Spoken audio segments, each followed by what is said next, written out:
Welcome to Southern Reconstruction, 1865 to 1877.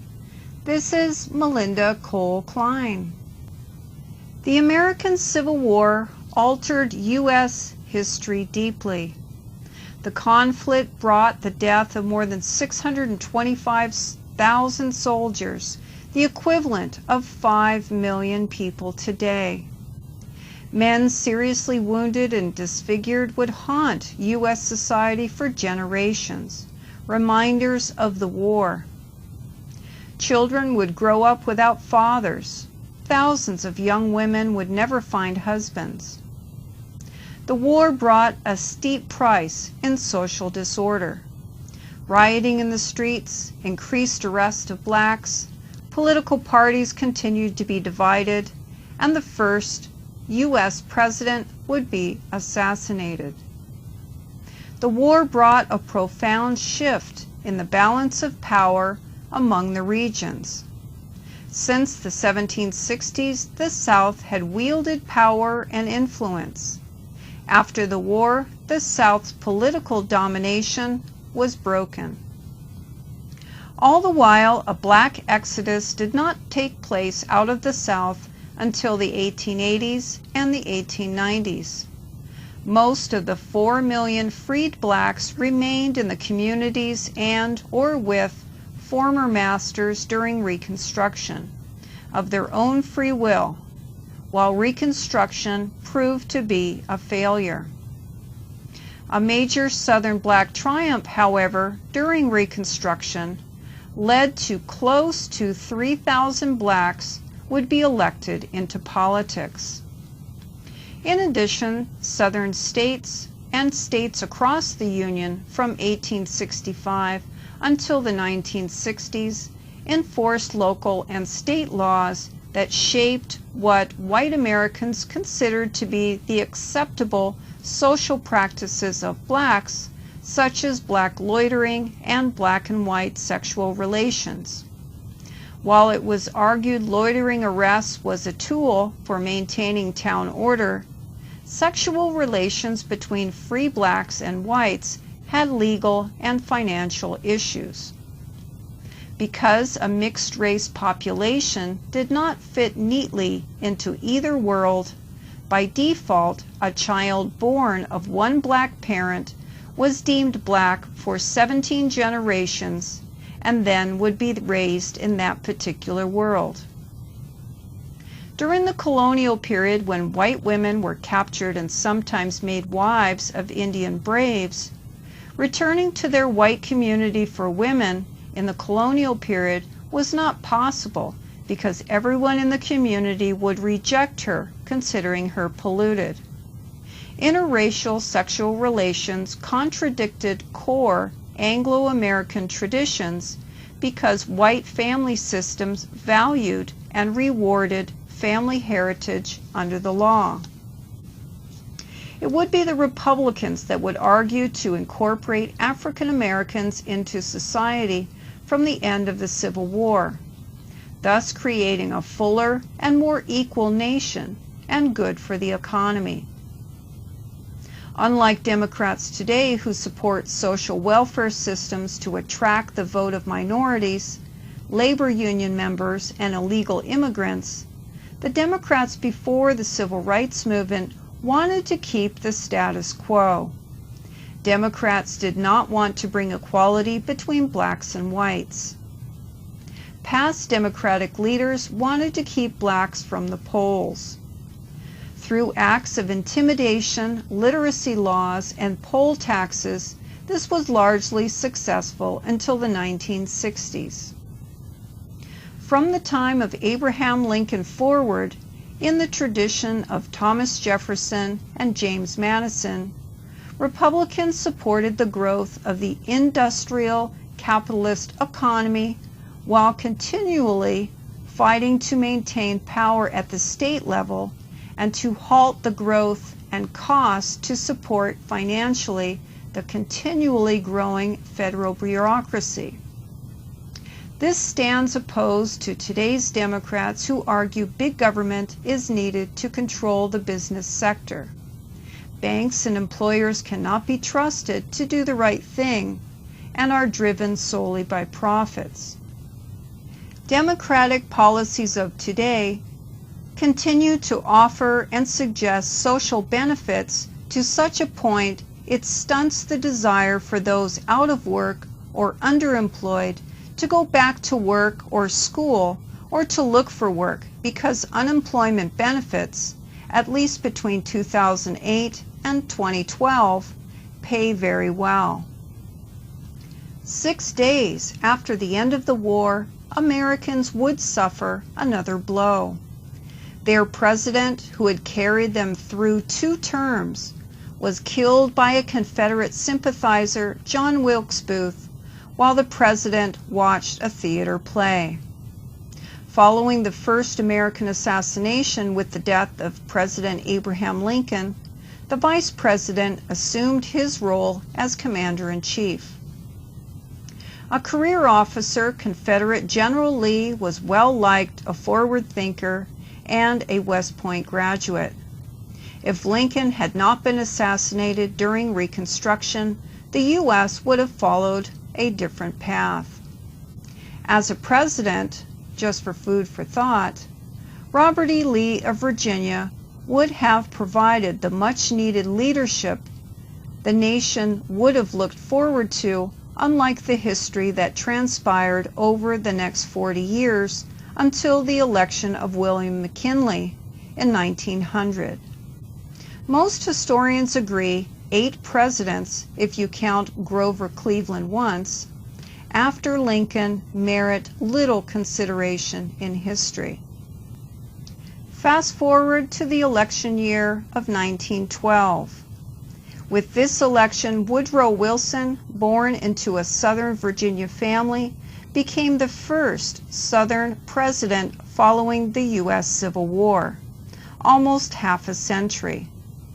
The Wilsons had identified with the Confederacy because his father served as a minister in the Confederate Army. Incoming President Johnson, after the assassination of President Lincoln and the post-war political climate, proved to be turbulent times in American history. The monetary cost of the U.S. Civil War. The United States Congress argued they could not pay the $3 billion for Southerners' loss of property with the emancipation of blacks. What about the war? I'd like you to think about the following. Number 1, the federal government spent $6.2 billion in waging a war to keep the Union together. Number 2, the Confederacy spent $3.3 billion in trying to separate from the Union and retain their way of life. Number 3, the federal government spent $2.1 billion in veterans benefits paid until 1911. Number 4, this war collectively cost American citizens $11.5 billion, 25% of the cost to compensate Southerners for their loss of property. It would be during Reconstruction, a period President Lincoln estimated would only be 2 to 3 years, that 3 constitutional amendments would help reshape U.S. citizenry and political representation. It would take several years for the amendments to take shape and become ratified by the states. Since Congress could not pass a peaceful resolution to slavery as the nation expanded geographically and economically, the post-war years were riddled with poverty, labor shortages, and contested white-black roles. Unlike the successful British emancipation plan that required 7 years of indentured servitude for former slaves, the U.S. Congress had no such emancipation plan, or one that would help to resolve social conflicts. Without the leadership of President Lincoln, his wisdom, and a decisive emancipation plan, in one day the war freed 4 million African slaves. mostly farm laborers and domestic servants. These Americans had lived their lives in dependent status in exchange for labor, their physical needs being taken care of. These new Americans had nowhere to go and no safety nets that they had grown accustomed to. Most stayed with former masters in exchange for shelter and food. With freedom came independence, and it would be a learning curve, politically, socially, and economically, that would challenge blacks for more than a century after the American Civil War. In America, during the colonial and early Republican years, 4 types of unfree labor systems existed, not only one. Involuntary apprenticeship, this is training of girls to 18 and boys to 21 years, was discouraged along with voluntary apprenticeship. Secondly, indentured servitude. This is contract labor used in many parts of the world today. And then there was involuntary servitude. This was used as a punishment for a crime or to resolve debt issues. Sometimes this involved several years. And then finally there was slavery, an ancient patriarchal system of protection and care in exchange for obedience and duty. Therefore, the 13th Amendment does not apply only to former African slaves and their families, but to all Americans. Republicans lost their hold in Congress by the early 1870s. This allowed Democrats to set into motion their desires to keep at bay federal authority to which Southern whites could manage their own populations according to customary practices, such as racial segregation with political, economic, and social consequences. 2 U.S. Supreme Court decisions undermined the ability of lower federal courts to prosecute violators of black rights. In the cases of Slaughterhouse 1863 and U.S. v. Cruikshank 1876, it was decided that the 14th Amendment applied only to federally guaranteed rights, and that the rights accorded to defendants in criminal cases remained with the state and local authorities. Still valid today, this means if the rights of black people or any American had been violated, federal courts would not hear their case, and the state-level Supreme Court was their final avenue for legal disputes. Then it was the influx of the Yankee carpetbagger, pictured on the last slide of this lecture presentation.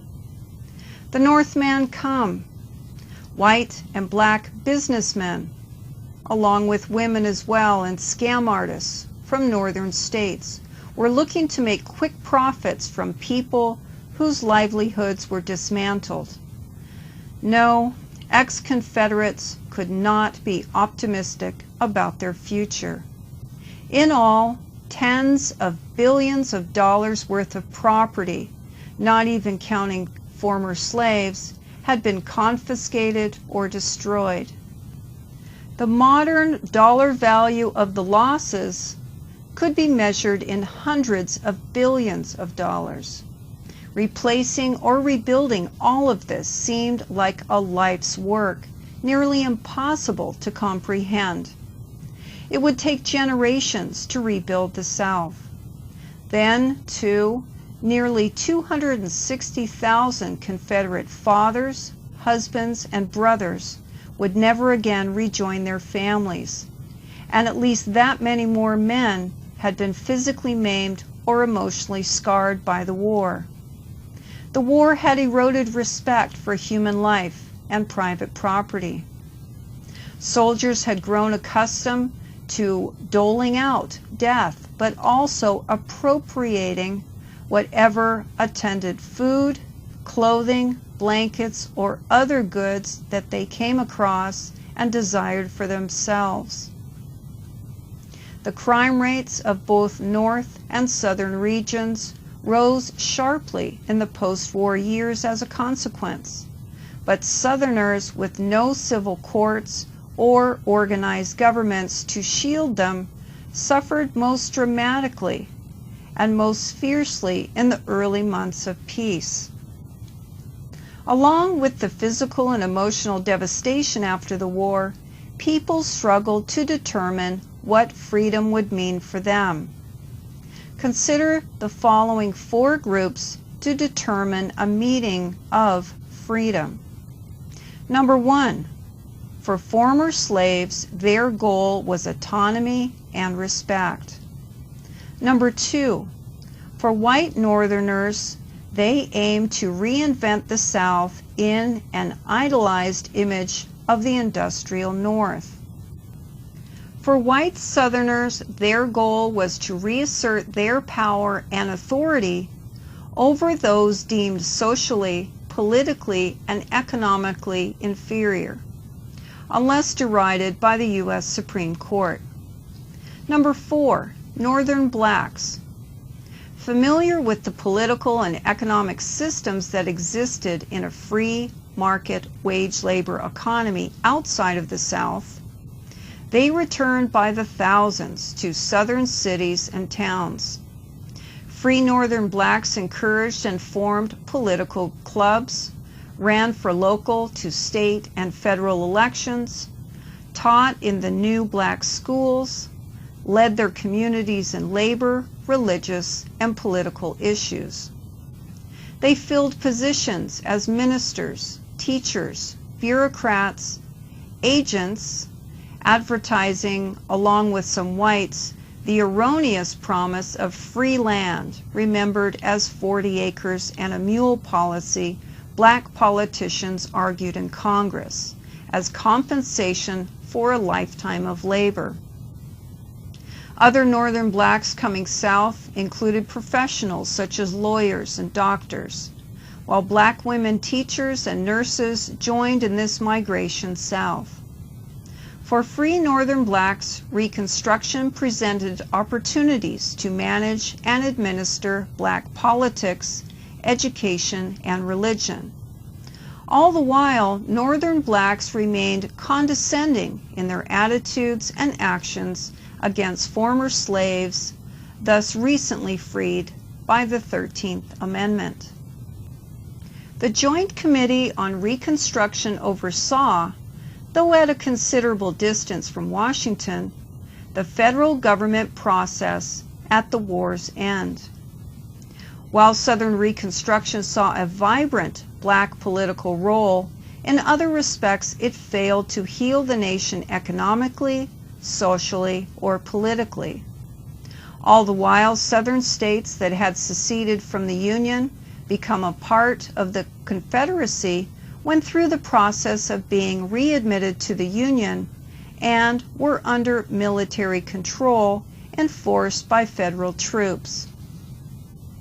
In 1877, when Congress voted to end Reconstruction after a 12-year period, it was decided to allow the Southern states to deal with their own people and their own internal problems.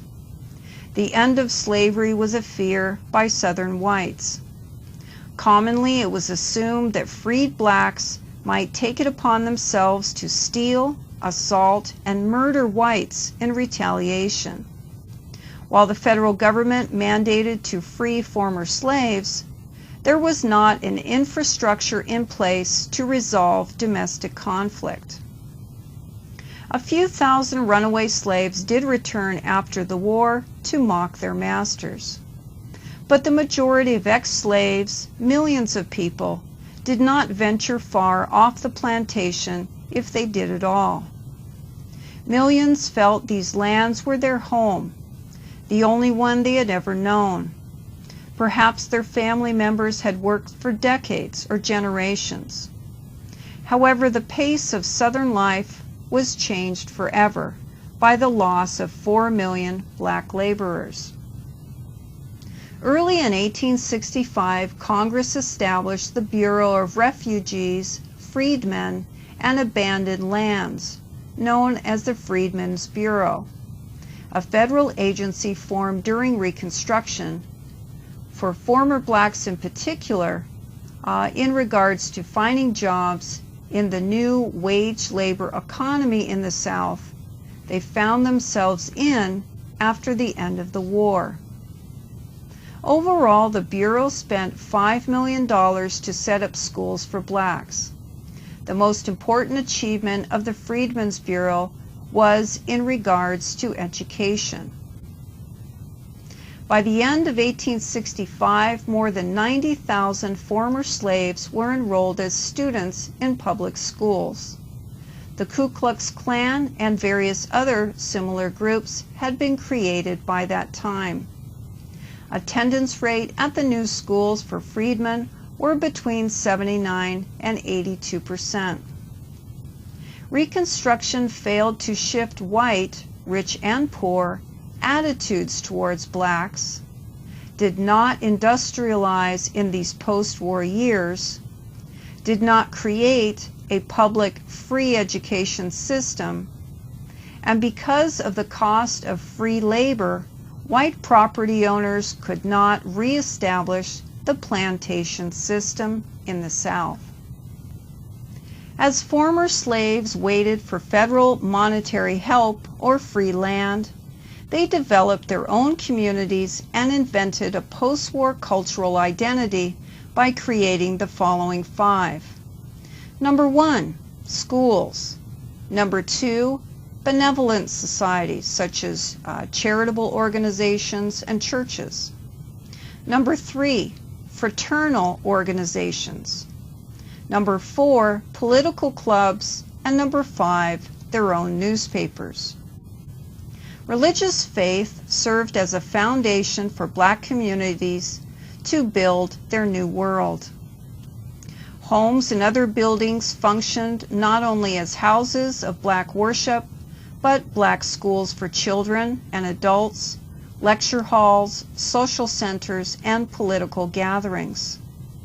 Black ministers became the most influential people in developing new communities. People depended on them not only for spiritual guidance and moral leadership. As an educated person, ministers were sometimes the only literate person in the community to offer good political and religious advice. In addition, black ministers became the first teachers. By the spring and summer of 1865, Southern blacks had created as many as 500 independent schools. Blacks considered education the next best thing to their ideals of liberty.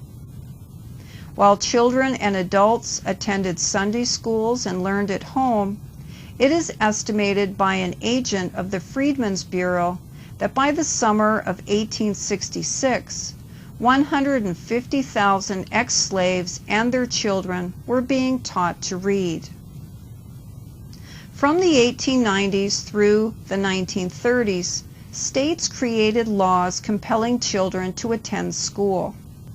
After the Civil War, blacks created their own schools as they preferred to educate their children without the element of racial prejudice in the classroom, inflicted either by white teachers to the black child or from white students. If you're interested in this history, read Brown versus the Board of Education, a Civil Rights Milestone and Its Troubled Legacy by James Patterson. While securing economic independence along with educating their children became priorities for former slaves, winning their political rights was high on the list. When the revised Southern constitutions gave black men the right to vote and hold political office, meetings, especially those guided towards politics, became an integral part of black community life. As Southern whites hurriedly readjusted their political agendas to the new social and political order imposed on them by the war and the federal government, the white property-owning minority discovered a rising African American threat, quite different from the one they had anticipated: a voting black populace. Instead, former slaves were very politically minded, desiring to become instead a voting citizenry. This, of course, was a real threat to the established white political order, in addition to an economic challenge to former plantation elites. Former slaves shared the uncertainty of their former masters about the political future in the first few months after the war. Most rejoiced just to be free from bondage. Their day of jubilee had arrived. Yet most of the 4 million freed blacks remained puzzled about how to make freedom a reality. Black optimism about their newly found independence quickly turned to puzzlement when few of their expectations were realized. Most ex-slaves who had left old neighborhoods returned, frequently even to their former masters. Government agents did not hand out 40 acres and a mule, as rumors circulated at the end of the war that the government was going to give blacks free land to work as free people. In addition, jobs for blacks outside of their former slave jobs were hard to find. Black political power was short-lived. Freeborn Northern and Southern blacks often thought themselves superior to former slaves, and similar social distinctions existed among light and dark-skinned peoples. Black political power lasted only about 4 to 5 years in most states. During that short time of high hopes and progress, they enjoyed a degree of political activism not seen again until the 1950s and 1960s. Black activists and politicians ran for office, made laws, and enjoyed all the rights that had been thus far eluded from them. They revived the campaign cry, not law, of 40 acres and a mule, and this time under black leadership, former slaves thought that redistribution of land was possible.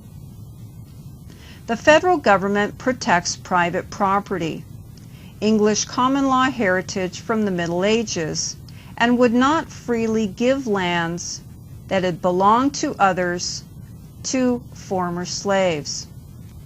If former slaves wanted farms of their own, they would have to learn that they would have to work and save up the money and purchase land like all Americans. Black politicians were more successful at the local level, elected as mayors, sheriffs, justices of the peace, town councilmen, and county supervisors. Overall, some 600 blacks served as legislators, and nearly 2,000 black men won election to national, state, or local office before 1877. To revive the economy, Southerners needed 3 things: land, investment capital, and labor. During and after the American Revolution, Loyalists had their lands and businesses confiscated and sold at public auction. For Confederate Americans after the Civil War, this would not be their fate. Southerners after the war possessed the land. With the equity in property and the demand for Southern cotton around the world, Southerners found American and European banks willing to lend them money to plant and harvest cotton. Labor was the immediate problem, and it would be this immediate problem that would guide Southern politics, legislative measures, and financial decisions. Southern whites were often unwilling to accept wages for work associated with menial labor or jobs performed previously under slavery. With the millions of ex-slaves who needed jobs, Southern willingness to invest in labor-saving machines did not make any logical sense. Consequently, mules and plows, hoes and rakes remained the standard tools of Southern farmers until the 1920s. Another complicating factor remained. The value of the average Southern farm in 1870 was $1,456, about $1,000 less than the national average, not based on their potential, but because of post-war agricultural conditions of the land and finding a suitable labor source. Meanwhile, cotton prices tanked after the war due to the availability of Indian and Egyptian colonial cotton imports. Keep in mind, natural fertilizers, such as those from horses, cows, and chickens, were in short supply in the South due to the absence of farm animals alive after the war. Desperate to end the South's post-war economic stagnation and to settle the labor issue, planters and laborers turned to two old systems of farming. Number one, sharecropping, and number two, tenant farming. These two labor systems could be adapted to any type of farming. To put freed slaves working former plantation property and pick cotton with the incentive they would be managing their own lives. After the Civil War, many white planters had ample land but little money for wages. At the same time, most of the former slaves were uneducated and impoverished and had not any money or tools. Characteristics of sharecropping, I would like you to consider the following. Workers were often former slaves who had struck a deal with white planters to cultivate 20 to 40 acres of land. If the white landowner provided the sharecropper with a house, usually former slave quarters, tools, seed, and sometimes a mule. The sharecropper and the planter divided profits, usually 1/3 to the black farmer and 2/3 or less to the landowner. When harvest came in the fall of each year, the sharecropping farmer had agreed under the terms of the agreement with the property owner that a portion of the harvest, as listed, would go to the property owner. This was not rent for a fixed price, regardless of the harvest as in tenant farming, but a quantity with an assumed value. This meant the farmer had to provide the fixed quantity at the year's end, regardless of farming problems that devastated life, such as insects, illness of the farmer, or his working family. The remaining balance, little as it was, of the harvest belonged to the sharecropper to buy his needs for the upcoming year, pay any monies borrowed from the landowner, provide for his family, and to pay his town debts to banks, the local doctor, the market, etc. But this system was a cycle of debt. Sharecroppers could never afford under this system to buy the farms they worked on. But the system persisted into the 20th century until Southern white farmers transitioned using mechanized machines. The following are characteristics of tenant farming.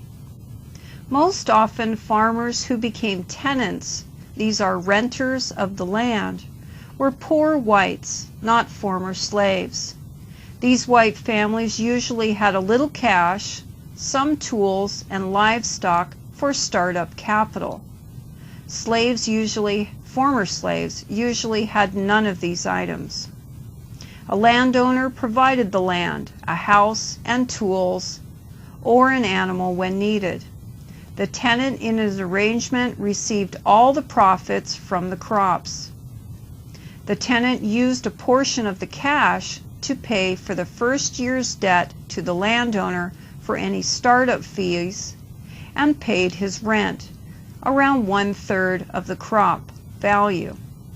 The rest paid for the cost of next year's needs such as seed, tools, and of course the needs of his family. But the tenant became fully responsible to whom he sold his crop to and how much the rent was, and it was at a fixed rate, so this benefited the tenant farmer.